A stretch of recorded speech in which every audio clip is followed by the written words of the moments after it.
Richard Sterling III wasn't just rich. He was ridiculously, offensively rich. He lived in a skyscraper penthouse that scraped the clouds, drove a car that cost more than most houses, and wore suits tailored from fabrics only whispered about in exclusive boutiques. But beneath the polished shoes and perfectly coiffed hair lived a man as brittle as spun glass. He saw the world as a transaction, a game where he always had to win, and everyone else was just a pawn. He looked down on anyone who didn't share his lifestyle, which, let's face it, was pretty much everyone. He sneered at the barista who made his latte, barely acknowledged the doorman who held open his doors, and treated his employees more like machines than humans. Happiness, in Richard's mind, was measured in dollars and cents, and his bank account was overflowing. But his heart, that was a different story. It was a lonely, echoing chamber, filled with the ghosts of missed connections and opportunities he'd squandered in pursuit of more. He was a king on a gilded throne, but his kingdom was empty. He didn't have friends, only associates. He didn't have family, only beneficiaries. He was, in the grandest sense of the word, utterly and completely alone. And he wouldn't have had it any other way, or so he told himself. Across town, miles away from Richard's gleaming tower, lived Sarah Miller. Sarah's world was painted in softer hues, a world of hand-knitted blankets, blooming window boxes, and the comforting aroma of freshly baked bread. She lived in a small, two-story house with a porch swing that creaked a gentle lullaby in the breeze. Sarah wasn't rich, not in the way Richard understood the word. Her wealth was measured in smiles, in the warmth of shared laughter, and in the satisfaction of knowing she had made someone's day a little brighter. She worked as a volunteer at the local soup kitchen, spent her weekends visiting the elderly in the nursing home, and always had a kind word and a helping hand for anyone who needed it. Her clothes were simple, her car was old, and her vacations were spent tending to her garden. But Sarah possessed something Richard desperately lacked, a genuine, unwavering sense of joy. She found beauty in the ordinary, purpose in the mundane, and happiness in the act of giving. Where Richard saw transactions, Sarah saw opportunities for connection. Where Richard saw pawns, Sarah saw people. She was the quiet heartbeat of her community, a beacon of hope in a world that often felt dark and overwhelming. She was, in every sense of the word, rich beyond measure. And she knew it. Fate, or perhaps just a particularly stubborn spark plug, decided to throw Richard and Sarah's worlds together on a Tuesday afternoon. The sky had opened up, unleashing a torrential downpour that turned the streets into rivers. Richard, on his way to a high-stakes business meeting, was cruising down a road he rarely traveled, a shortcut suggested by his car's navigation system. He wouldn't normally be caught dead in this part of town, but time was money, and he was already running late. Suddenly, with a sputter and a groan, his gleaming Italian sports car lurched to a halt. Smoke billowed from under the hood, and the dashboard lit up with warning lights like a Christmas tree gone haywire. Richard was stranded, not on a deserted island, but in Sarah's humble neighborhood, a place where manicured lawns gave way to vegetable gardens, and the air smelled not of exhaust fumes but of freshly cut grass and blooming honeysuckle. The irony wasn't lost on the faulty spark plug, but Richard was too busy fuming to notice. He was stuck, utterly and completely, in the last place he ever wanted to be. Richard, soaked to the bone despite his expensive umbrella, slammed the hood of the car shut with a frustrated roar. He fumbled for his phone, his fingers slick with rain, and barked orders at his personal assistant. "Get me a tow truck, now, and a replacement vehicle. Something with leather seats. This is unacceptable." He paced back and forth, oblivious to the curious glances of the neighbors peeking from behind their curtains. A few brave souls, umbrellas in hand, ventured out to offer assistance. "Having some trouble, mister?" a kindly old man asked, his voice raspy. Richard glared at him. "Do I look like I'm having a picnic? Just stay back, you'll get grease on your shoes." Another woman, holding a plate of cookies, approached tentatively. "Maybe a little snack while you wait? Still warm." Richard scoffed. "Cookies? I have a chef. Get out of my way." He continued to rant and rave, his arrogance amplified by his predicament, pushing away anyone who dared to offer a helping hand. He couldn't believe he was stuck here, surrounded by these common people. He was Richard Sterling III, and he didn't need their help. Or so he thought. Sarah had been watching from her porch, a steaming mug of tea warming her hands. She'd seen Richard's car pull up, a sleek, out-of-place predator in her quiet neighborhood. She'd also seen the smoke, the frustration, and the way he'd brushed off her neighbor's offers of assistance. A frown creased her brow. She understood that he was probably stressed and inconvenienced, but his arrogance was unnecessary and, frankly, a little sad. She watched him pace, his expensive suit getting soaked, his face contorted in a mask of fury. She saw the way he dismissed the old man with the kind eyes and the woman with the warm cookies. Sarah sighed. He reminded her of a lost little boy, wrapped in a shield of wealth and pride, afraid to accept even the simplest act of human kindness. She knew he probably wouldn't appreciate it, but she couldn't just stand by and watch him suffer, not when she had something to offer. Putting down her tea, Sarah grabbed a large, brightly colored umbrella and headed out into the rain. She had a feeling Richard Sterling III was about to get a lesson in humility, whether he wanted one or not. "Excuse me," Sarah said, her voice calm and clear above the drumming rain. Richard turned, scowling, ready to dismiss another well-meaning but, in his opinion, bothersome local. His eyes widened slightly as he took in Sarah, her kind face framed by damp hair, the colorful umbrella shielding her from the downpour. "I couldn't help but notice you're having some trouble," she continued, unfazed by his glare. "It looks like it's going to be a while before that tow truck arrives. Why don't you come inside and get out of the rain? I have some hot tea brewing and a warm fireplace." Richard hesitated. He was used to being offered champagne and caviar, not tea and sympathy. The thought of stepping inside a stranger's house, especially one in this neighborhood, filled him with a strange mix of unease and curiosity. I couldn't possibly," he stammered, though his shivering betrayed his discomfort. Sarah smiled gently. "Nonsense. You'll catch your death out here. Besides," she added with a twinkle in her eye, "my cat, Mr. Whiskers, could use the company. He's a great listener."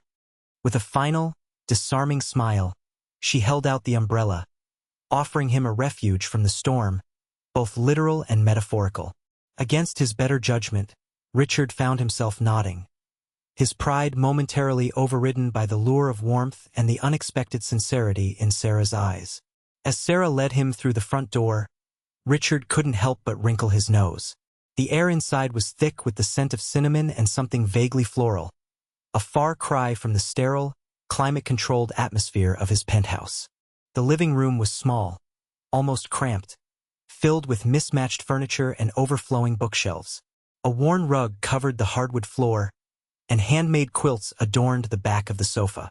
It was the antithesis of everything Richard valued in a living space. His penthouse was all glass and steel, minimalist and modern. Sarah's home was all warmth and comfort, cluttered and cozy. He scanned the room, taking in the hand-painted pottery, the family photos on the mantelpiece, and the slightly lopsided Christmas tree that still stood in the corner, even though it was July. It was quaint, and, if he were being honest, a little unsettling. Mr. Whiskers, a ginger tabby with an air of quiet wisdom, rubbed against his leg, startling him. Richard recoiled slightly, and used to the casual affection of animals. He felt a pang of something he couldn't quite identify, a flicker of envy, perhaps, for the simple, unpretentious life Sarah had created. Still, he couldn't shake the feeling that he was slumming it. He was Richard Sterling III, after all, and this was just ordinary. But as Sarah ushered him toward the fireplace, a steaming mug in hand, he knew he was trapped, at least for now. Settling into an armchair that smelled faintly of lavender, Richard sipped his tea, his eyes darting around the room. He tried to ignore the framed cross-stitch that read "Home is where the heart is," but it was proving difficult. The incessant ringing of his phone provided a welcome distraction, but Sarah gently suggested he turn it off. "You seem stressed," she explained, "and the phone never helps with that." Grumbling, he complied. He soon found himself an unwilling observer of Sarah's life. The front door kept opening and closing as neighbors popped in, their faces beaming. One brought Sarah a basket of tomatoes from her garden. Another asked for help with a broken zipper, and a third simply stopped by for a quick chat and a hug. Sarah greeted each one with genuine warmth, offering solutions, sharing stories, and making them feel valued. He watched as she carefully portioned out a container of soup for Mrs. Gable, who was recovering from a cold. He overheard her offering to babysit the Rodriguez children so their parents could go to a doctor's appointment. He saw her patiently explain a complicated recipe to a young woman who was just learning to cook. It was a constant stream of giving and receiving, a web of interconnectedness that Richard had never experienced. He was used to people wanting something from him, but these people seemed to want nothing more than to share a moment of connection with Sarah. He didn't understand it. It was a foreign language to him, a world away from the cold, calculated transactions of his own life. The constant stream of visitors slowed, and a brief lull fell over the small house. Then, a little girl, no older than 6, burst through the door, tears streaming down her face. She clutched a broken doll, its arm dangling precariously. "Sarah, Lily broke," she wailed, her voice thick with despair. Richard braced himself for the annoyance he usually felt when confronted with children. But what happened next surprised him. Sarah didn't dismiss the child's distress, nor did she offer a quick, perfunctory solution. Instead, she knelt down, looked Lily in the eye, and said, "Oh, honey, I'm so sorry. Let's see if we can fix her. Okay?" With infinite patience, Sarah retrieved her sewing kit and, together, she and Lily carefully reattached the doll's arm. As they worked, Sarah told Lily a story about the doll's adventures, weaving a tale of bravery and resilience. By the time the arm was securely sewn back on, Lily's tears had dried, replaced by a beaming smile. She hugged Sarah tightly. "Thank you, Sarah. You're the best." Richard watched the scene unfold, mesmerized. It wasn't just the act of mending the doll. It was the tenderness, the empathy, and the genuine care that Sarah displayed. He realized he couldn't remember the last time he'd seen such a pure, unadulterated act of kindness. He felt a strange lump forming in his throat, a sensation so unfamiliar he almost choked on his tea. It was as if a tiny crack had appeared in his carefully constructed armor, allowing a sliver of light to penetrate the darkness within. As Lily skipped out the door, clutching her repaired doll, Richard stared into his teacup, his mind racing. He thought of his own life, the endless meetings, the relentless pursuit of profit, the constant striving for more. He had everything money could buy: power, prestige, possessions, yet he felt empty, hollow. He hadn't experienced genuine joy or connection in years. His relationships were built on transactions, not on trust or affection. He thought of his own childhood, the lonely hours spent with nannies while his parents attended galas and business dinners.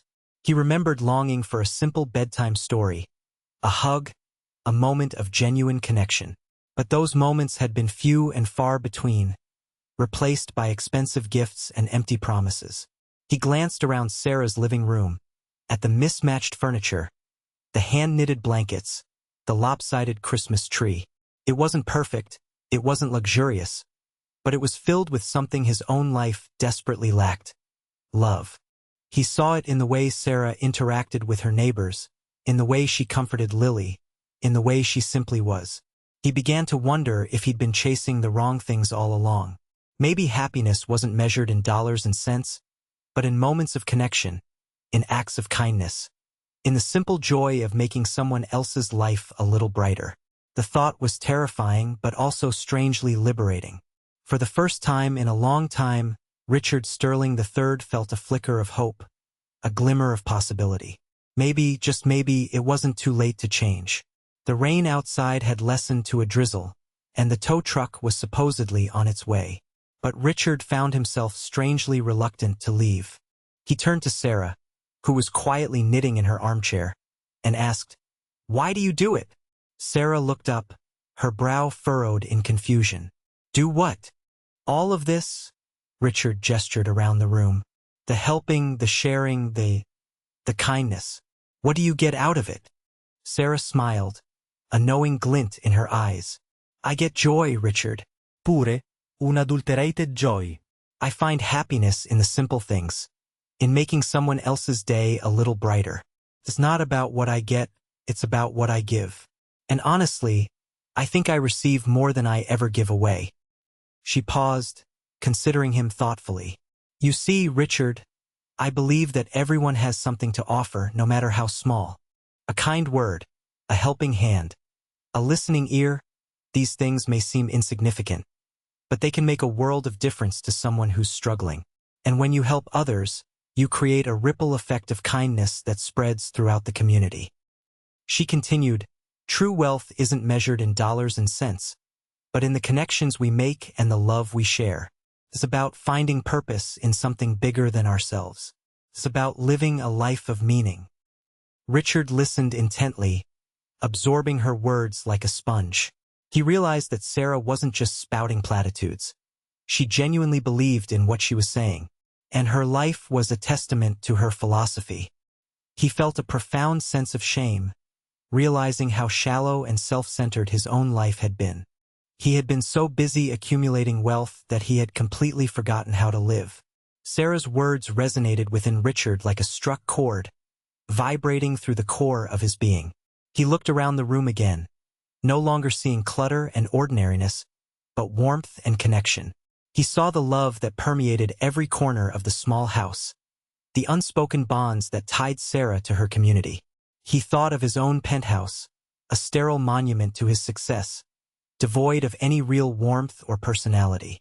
He had filled it with expensive art and designer furniture, but it was still just a shell, an empty vessel. He had surrounded himself with people who admired his wealth and power, but none who genuinely cared about him as a person. He realized he had been living in a self-imposed prison, blinded by his own arrogance and greed. He had been so focused on accumulating wealth that he had completely missed the point of life. He had been so busy climbing the corporate ladder that he had forgotten to enjoy the view. For the first time, Richard saw the world through Sarah's eyes. He saw the beauty in the ordinary, the value in human connection, the power in simple acts of kindness. He saw a world where happiness wasn't a commodity to be bought and sold, but a gift to be shared. He felt a sense of lightness he hadn't experienced in decades, as if a heavy weight had been lifted from his shoulders.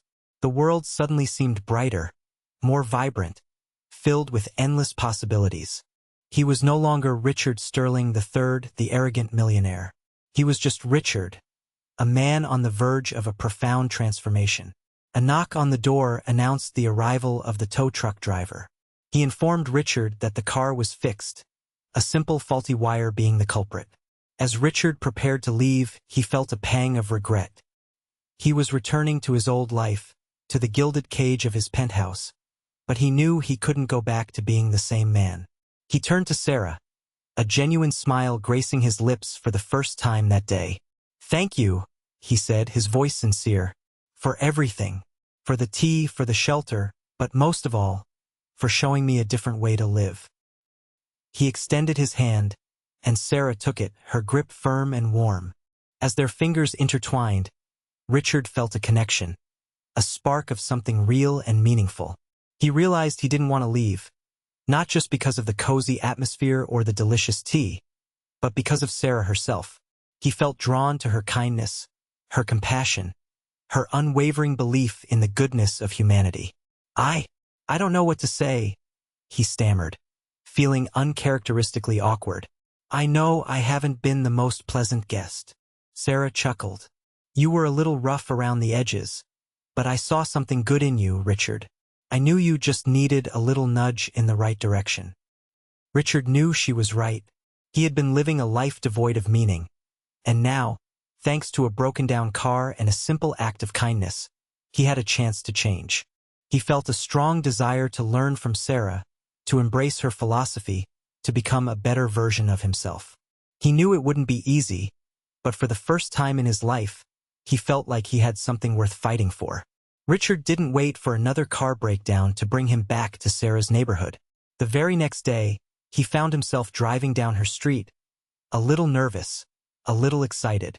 He parked his car a block away, not wanting to flaunt his wealth, and walked the rest of the way. Sarah greeted him with a warm smile, as if she'd been expecting him. "Richard, what a pleasant surprise. Come on in. I'm just about to bake some cookies for the bake sale." He hesitated, unsure of how to proceed. I was wondering if there was anything I could do to help," he stammered. With anything." Sarah's eyes twinkled. "Well, as a matter of fact, we're repainting the community center this weekend, and we could definitely use an extra pair of hands. Are you any good with a paintbrush?" Richard, who hadn't held a paintbrush since grade school, swallowed hard. "I can learn," he said, determined to prove himself. And so began Richard's transformation. He started visiting Sarah regularly, helping her with various community projects. He painted walls, weeded gardens, served soup at the soup kitchen, and even learned how to knit, albeit with limited success. He spent hours listening to Sarah's stories, learning about the lives of her neighbors, and witnessing the impact of her simple acts of kindness. He learned about compassion, empathy, and the joy of giving back. He was still Richard Sterling III, but he was also becoming something more, a human being. The transformation wasn't immediate or easy. Old habits died hard, and Richard still had moments of arrogance and impatience. But with Sarah's gentle guidance and the unwavering acceptance of her community, he slowly began to shed his old skin. He started listening more and talking less. He learned to value people for who they were, not for what they could do for him. He discovered the joy of helping others, not for the recognition or the reward, but simply because it was the right thing to do. He began to appreciate the simple pleasures of life: a warm cup of coffee, a friendly conversation, a beautiful sunset. He found himself laughing more, connecting with people on a deeper level, and experiencing a sense of fulfillment he had never known before. The emptiness inside him began to fill with purpose and meaning. He even started to enjoy Mr. Whisker's company, finding solace in the cat's quiet presence. His lavish lifestyle began to feel increasingly irrelevant. He sold his expensive sports car and bought a more practical vehicle, one that could haul supplies for the community center. He stopped wearing his tailored suits and started dressing in comfortable, casual clothes. He even considered selling his penthouse and moving into a smaller, more manageable apartment closer to Sarah's neighborhood. He was, in every sense of the word, becoming a different man, and he was happier than he had ever been. Richard realized that his wealth, once a source of pride and power, could now be used for something truly meaningful. He approached Sarah with an idea. "What if we could use my resources to support your community initiatives? We could renovate the community center, provide scholarships for the kids, and create a food bank for those in need." Sarah's eyes widened in amazement. "Richard, that's incredible. But are you sure? This would be a significant investment." Richard smiled. "I've never been more sure of anything in my life. My money has been sitting in a bank account, doing nothing but accumulating interest. It's time it started doing some real good." And so, Richard began to channel his wealth into Sarah's community. He renovated the dilapidated community center, transforming it into a vibrant hub for activities and events. He established a scholarship fund, enabling local children to pursue their dreams of higher education. He created a food bank, providing nutritious meals for families struggling to make ends meet. He didn't just write checks, he got involved. He volunteered his time, working alongside Sarah and the other community members, packing food boxes, tutoring students, and organizing events. He saw firsthand the impact of his contributions, witnessing the smiles on people's faces and the gratitude in their eyes. He realized that true wealth wasn't about having more, but about giving more. He was finally using his resources to make a real difference in people's lives, and it felt better than anything he had ever experienced. As Richard and Sarah worked side by side, their bond deepened. It wasn't just about shared projects or common goals. It was about something far more profound. They respected each other's values, admired each other's strengths, and found solace in each other's company. Richard learned to appreciate Sarah's unwavering optimism, her gentle wisdom, and her boundless capacity for love. Sarah, in turn, saw beyond Richard's past arrogance and recognized the kind, compassionate soul that had been buried beneath layers of wealth and pride. They spent hours talking, sharing their hopes, their fears, and their dreams. They laughed together, cried together, and supported each other through thick and thin. They discovered a deep and meaningful connection that transcended their different backgrounds and lifestyles. Their relationship wasn't based on material possessions or superficial attraction. It was built on mutual respect, genuine affection, and a shared commitment to making the world a better place. They found in each other a kindred spirit, a soulmate, a partner in life. One evening, as they sat on Sarah's porch swing, watching the sunset, Richard turned to her, his eyes filled with love. "Sarah," he said, his voice choked with emotion, I think I'm falling in love with you." Sarah smiled, her eyes sparkling in the fading light. "I think I'm falling in love with you too, Richard," she replied, her voice soft and tender. And as they leaned in for a kiss, they knew that their love was something truly special, a testament to the transformative power of kindness and compassion. Looking back on his life, Richard realized that everything had changed because of one simple act of kindness. Sarah's offer of a warm drink and a place to wait had opened his heart and led him down a path he never could have imagined. He had gone from being an arrogant, isolated millionaire to a compassionate, connected human being. He understood that true happiness wasn't about accumulating wealth or achieving power, but about building relationships, giving back to the community, and living a life of purpose. He had found a love that transcended material possessions, a love that was based on mutual respect, genuine affection, and a shared commitment to making the world a better place. He was no longer Richard Sterling III, the man who measured his worth in dollars and cents. He was simply Richard, a man who had discovered the true meaning of life thanks to the simple act of a simple woman. He often wondered what would have happened if his car hadn't broken down that rainy Tuesday afternoon. Would he have continued down the same lonely, materialistic path? Would he have ever discovered the joy of giving back? Would he have ever found love with Sarah? He knew he could never repay Sarah for what she had given him, but he vowed to spend the rest of his life honoring her kindness by living a life of compassion and purpose. He would continue to support her community initiatives, to help those in need, and to spread the message that even the smallest act of kindness can have a profound impact on the world. He was living proof of that. The story of Richard and Sarah serves as a reminder that true wealth isn't measured in dollars and cents, but in the richness of human connection and the joy of giving back. It demonstrates the transformative power of simple acts of kindness, the ability of even the smallest gesture to change a life, a community, and perhaps even the world. Richard's journey from arrogance to empathy highlights the importance of looking beyond material possessions and recognizing the true value of human relationships. It shows that even those who seem the most hardened and isolated can be touched by compassion and can find happiness in a life of purpose. Sarah's unwavering kindness and unwavering belief in the goodness of humanity serve as an inspiration to us all. She reminds us that we all have something to offer, no matter how small, and that even the simplest act of kindness can have a profound impact on someone's life. So, let us all strive to be a little more like Sarah, to open our hearts to those in need, to offer a helping hand, and to spread kindness wherever we go. For in the end, it is not the wealth we accumulate or the power we achieve that defines us, but the love we share and the difference we make in the lives of others. And who knows, maybe a simple act of kindness from you could change the world, one person at a time. The end.